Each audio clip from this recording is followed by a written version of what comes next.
ಒಬ್ಬ ಮಹಿಳೆ ಸಂಭೋಗವಿಲ್ಲದೆ ಎಷ್ಟು ಕಾಲ ಇರಬಹುದು? ಮುಖ್ಯ 20 ಅಂಶಗಳು. 1. ಸಂಭೋಗವು ಮಾನವ ಶರೀರದ ಅಗತ್ಯವಲ್ಲ, ಅದು ಆಯ್ಕೆಯ ವಿಷಯ. 2.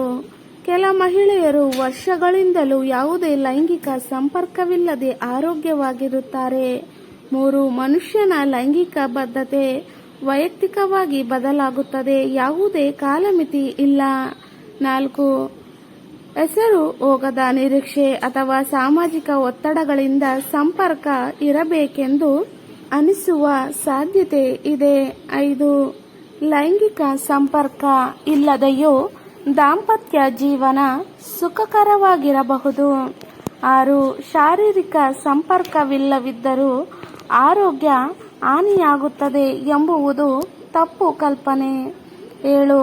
ಕೆಲ ಮಹಿಳೆಯರು ಋತುವಿಧಿಯಿಂದ ಮುಕ್ತರಾದ ಬಳಿಕ ಲೈಂಗಿಕ ಇಚ್ಛೆಯಲ್ಲಿ ಕಡಿಮೆ ಕಾಣಬಹುದು. 8. ದೈಹಿಕ ಆಸಕ್ತಿ ವಯಸ್ಸಿನ ಪ್ರಕಾರ ಬದಲಾಗುತ್ತದೆ, ಎಲ್ಲರಲ್ಲಿಯೂ ಸಮಾನವಲ್ಲ. 9. ಲೈಂಗಿಕ ಸಂಪರ್ಕವಿಲ್ಲದಿರುವುದರಿಂದ ಸಂತೋಷ ಸಮಾಧಾನ ಇಲ್ಲವೇ ಎಂಬುದು ತಪ್ಪು ಧಾರಣೆ. 10.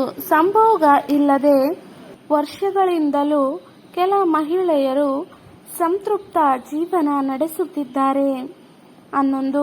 ಲೈಂಗಿಕ ಕ್ರಿಯೆ ಅಥವಾ ಮಾಸ್ಟರ್ಬೇಷನ್ನಿಂದಲೂ ಕೆಲವರು ತಮ್ಮ ಇಚ್ಛೆಗಳನ್ನು ಪೂರೈಸುತ್ತಾರೆ. 12. ಮನಸ್ಸಿನ ಆರೋಗ್ಯ ಲೈಂಗಿಕ ಕ್ರಿಯೆಗಿಂತ ಮುಖ್ಯ. 13. ಒಬ್ಬ ಮಹಿಳೆ ಸಂಬಂಧ ಹೊಂದದಿರಲು ಯಾವುದೇ ವೈದ್ಯಕೀಯ ಸಮಸ್ಯೆ ಇಲ್ಲದಿದ್ದರೆ ಅದು ಆರೋಗ್ಯಕ್ಕೆ ತೊಂದರೆಯಾಗದು.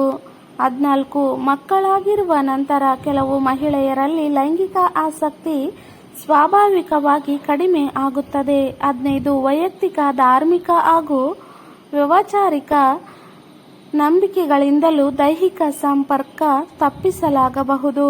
16. ಸಹಜವಾಗಿ ಲೈಂಗಿಕ ಸಂಪರ್ಕ ಇಲ್ಲದೆಯೂ ಆಕೆಯ ಜೀವನ ಸಂತೃಪ್ತಿಯುಕ್ತ ಸಾಗಬಹುದು. 17.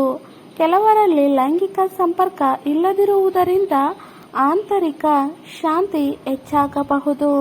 18. ಕಡಿಮೆ ಲೈಂಗಿಕ ಕ್ರಿಯೆ ದೈಹಿಕವಾಗಿ ತೊಂದರೆಯಾದರೆ ವೈದ್ಯರ ಸಲಹೆ ಅಗತ್ಯ. 19. ಸಂಬಂಧವಿಲ್ಲದಿರುವ ಮಹಿಳೆಯರಲ್ಲಿ ಲೈಂಗಿಕ ಆಸಕ್ತಿಯ ಅಭಾವ ಸಹಜ.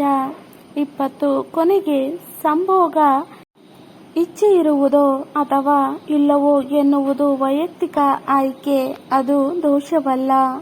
ಒಬ್ಬ ಮಹಿಳೆ ಸಂಕಷ್ಟವಿಲ್ಲದೆ ತಿಂಗಳುಗಳು, ವರ್ಷಗಳು ಅಥವಾ ಇಡೀ ಜೀವನವನ್ನು ಲೈಂಗಿಕ ಸಂಪರ್ಕವಿಲ್ಲದೆ ಸಮಾಧಾನದಿಂದ ಕಟ್ಟಿಕೊಳ್ಳಬಹುದು. ಆದರೆ ಹಾರ್ಮೋನ್ ಬದಲಾವಣೆ, ಶಾರೀರಿಕ ತೊಂದರೆ ಅಥವಾ ಮಾನಸಿಕ ಒತ್ತಡ ಇರುವಲ್ಲಿ ವೈದ್ಯಕೀಯ ಸಲಹೆ ಬೇಕಾಗುತ್ತದೆ.